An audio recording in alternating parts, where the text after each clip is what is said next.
Bab 41. Sasi. Setia gitu terkejut ternyata sang ibu datang bersama Sasi. Dengan wajah yang masih terlihat syok, Setia berjalan mendekat. "Ayo nak, masuk." Ibu Dewi meraih tangan Sasi agar masuk bersamanya, dan duduk di sofa. Gitu juga dengan Setia dan Renata.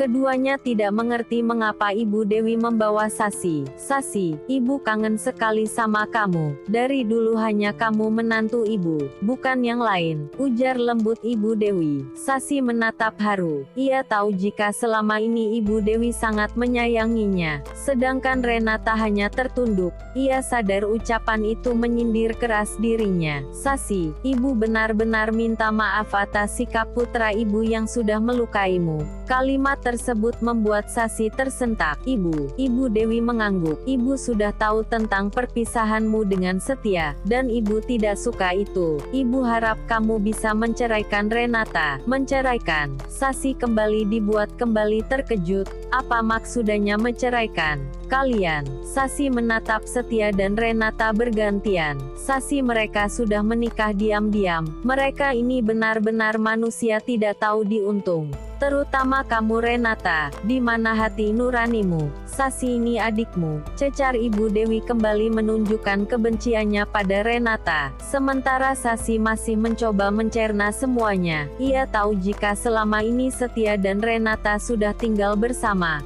tapi ia tidak pernah mengira jika mereka akan menikah diam-diam. "Setia, kamu tahu kan selama ini menantu mama cuma Sasi, bukan Renata. Jadi mama harap kamu talak Renata sekarang juga," perintah Ibu Dewi. Renata mendongakkan wajahnya. Tidak menyangka jika Ibu Dewi akan bertindak seperti ini. "Setia, cepat ceraikan Renata." Ibu Dewi meninggikan suaranya. Melihat Setia hanya membisu. "Tidak usah mah," ujar Sasi dengan suara yang bergetar. "Aku yang akan mundur. Aku tidak apa-apa." Sasi berdiri dari duduknya. Seluruh tubuhnya terasa gemetar. Berita pernikahan ini tetap saja menyesakan dadanya. Walau ia sudah bertekad akan ikhlas melepas semuanya. "Sasi, jangan nak." Ibu Dewi menahan lengan Sasi. "Renata yang harus pergi bukan kamu," ujar wanita paruh baya itu. Sasi menggeleng. "Aku tidak bisa." Sasi melepaskan tangan Ibu Dewi, bergegas keluar dari rumah tersebut. Dengan setengah berlari, Sasi bergegas menuju gerbang keluar. Langkah kakinya terhenti, berlari sambil menahan tangis. Ternyata sungguh menyiksa. Sasi terperanjat saat pergelangan tangannya ditarik, dan tubuh yang sudah gemetar didekap dengan hangat. "Menangislah." Sasi dapat mengenali suara bariton itu. "Elkan." Sasi menangis sejadi-jadinya, menumpahkan air mata yang sedari tadi ditahannya. Elkan mengusap bahu Sasi, merasakan getaran nafas yang tersengal itu pastilah sangat menyakitkan. Elkan mengikutinya, mendengar percakapan di dalam sana. Ia baru menyadari jika Sasi selama ini hanya bersandiwara untuk menutupi lukanya. "Sasi," pekik Elkan, melihat Sasi yang tiba-tiba ambruk dan pingsan dalam peluknya. Elkan yang panik pun segera memberhentikan taksi, dan membawa Sasi ke rumah sakit. 30 menit berlalu, Sasi mulai tersadar, dan membuka matanya perlahan. Ia memutar pandangannya, melihat Elkan yang berdiri di sisi ranjang. "Syukurlah kamu sudah siuman." Elkan tersenyum lega. "Kenapa aku di sini?" "Kamu pingsan. Tekanan darahmu sangat rendah. Dokter menyarankan agar kamu diopname malam ini." "Opname?" Ponsel Sasi berdering. Ia bergegas meraihnya. "Ibu." Sasi mendadak bingung. Apa yang harus dikatakannya? Di rumah ibu pasti sedang cemas menunggu kepulangannya. "Angkat saja, bilang saja kamu akan menginap di rumah teman wanita." Titah Elkan. "Cepat angkat." Perintahnya kembali, meyakinkan Sasi yang masih ragu. Sasi pun mengangkatnya, dan benar ibu langsung mencecarnya dengan pertanyaan. Sasi pun memberi alasan sesuai permintaan Elkan. "Berikan," ujar Elkan pelan meminta Sasi memberikan ponselnya. "Berikan." Sasi mengeritkan dahinya. Ia berikan. Sasi yang terlihat bingung pun memberikan ponselnya pada Elkan, dan di luar dugaan, Ternyata Elkan bisa menirukan suara wanita, membuat Ibu Rini yang tengah bicara yakin, jika Sasi sedang bersama teman wanitanya. "Kamu ini benar-benar multitalenta," ujar Sasi yang sedari tadi menahan tawanya. "Aku senang melihat senyummu." Tawa Sasi terhenti, berganti dengan wajah yang merona. "Selamat sore," ujar seorang suster masuk ke dalam ruangan tersebut. "Ini makanannya, dimakan ya." Meletakkan nampan yang berisi makanan di atas nakas. "Terima kasih Sus." "Sasi permisi dulu. Sekarang kamu harus makan." Elkan membantu tubuh Sasi yang masih lemas untuk bersandar di ranjang. "Ayo makan," lalu menyuapinya. Sementara di tempat berbeda, Ibu Dewi masih duduk di sofa. Sedari tadi ia hanya berusaha menahan amarahnya. "Ibu benar-benar kecewa padamu Setia. Setelah ini ibu tidak ingin tahu lagi apapun yang terjadi pada kalian," ujar Ibu Dewi berdiri dari duduknya. "Bu, dengarkan aku dulu." Setia juga berdiri dari duduknya, menahan lengan sang ibu yang hendak beranjak pergi. "Mulai sekarang, urus saja istri pilihanmu itu. Sampai kapanpun ibu tidak akan menganggapnya menantu," seru Ibu Dewi, menepis tangan Setia, meninggalkan rumah tersebut dengan penuh rasa kecewa. Setia terduduk lesu di sofa, mengusap kasar wajahnya. Ia tidak menyangka jika semua akan menjadi serumit ini. "Mas," panggil Renata duduk mencoba duduk di sebelah Setia. "Ini semua karenamu." Renata terlonjak.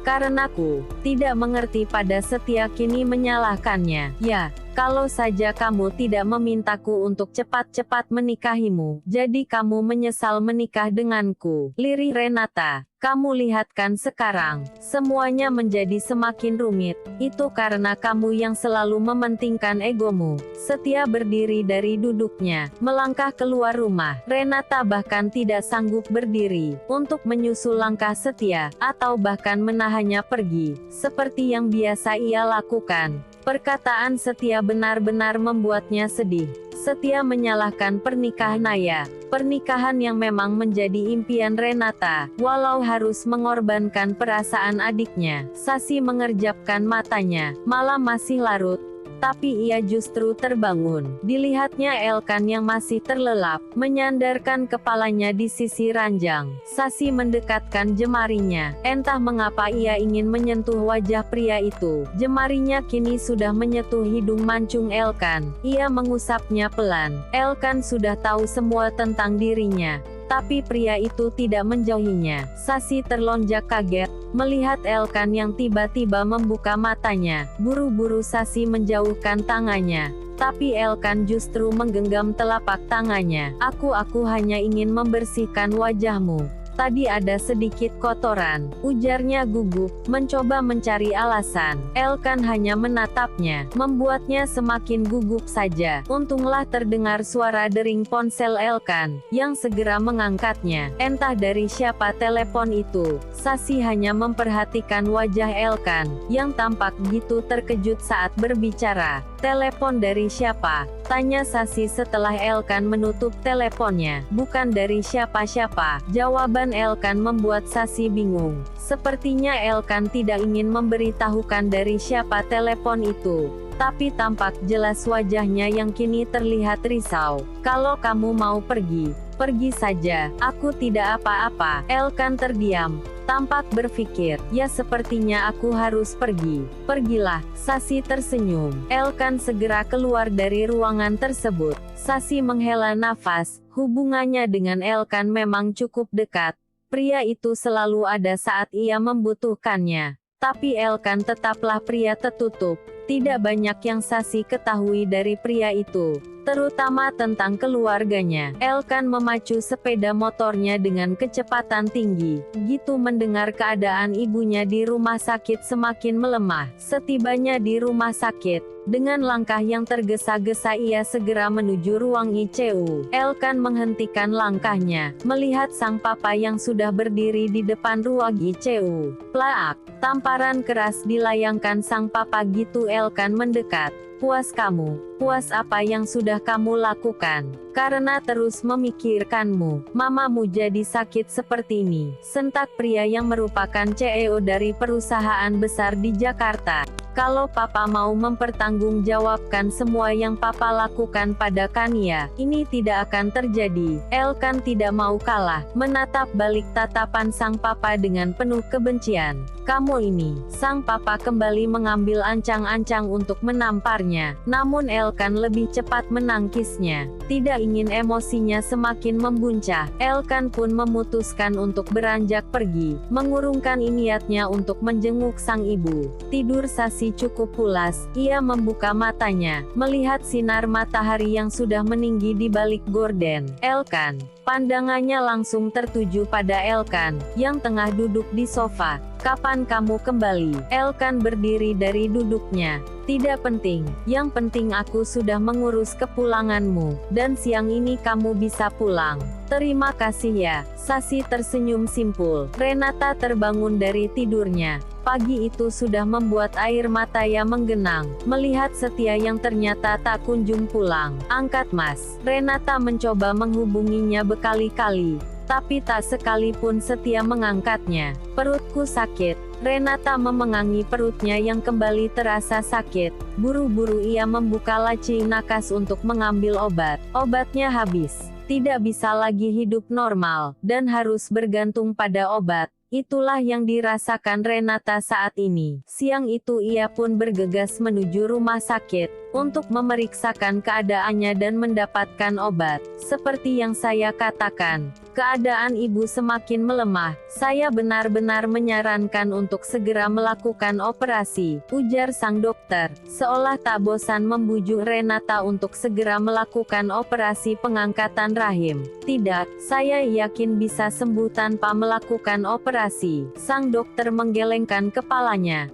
Tidak pernah ia menghadapi pasien sekeras kepala Renata. Baiklah, saya akan memberikan resep obat. Dokter itu pun menuliskan resep pada secari kertas. Di tempat yang berbeda, Setia selesai mengajar. Setia berniat pulang siang itu. Ia menyadari jika tidak seharusnya ia menyalahkan Renata. Pak tunggu. Setia menoleh, melihat seorang mahasiswi yang megang piringnya. Pak, bisa tolong tanda tangan di sini? Oh ya, Bur. Setia terkejut. Hei kamu kenapa? Setia panik mencoba menyadarkan mahasiswi itu. Lebih baik dibawa ke rumah sakit saja Pak, usul mahasiswi yang lain. Ya sudah, saya akan membawanya ke rumah sakit. Setia segera memasukkan mahasiswi tersebut ke dalam mobil, lalu bergegas membawanya ke rumah sakit. Setibanya di rumah sakit, petugas medis segera membawa mahasiswi tersebut ke ruang IGD. Setia pun mengekor di belakangnya. Langkahnya terhenti,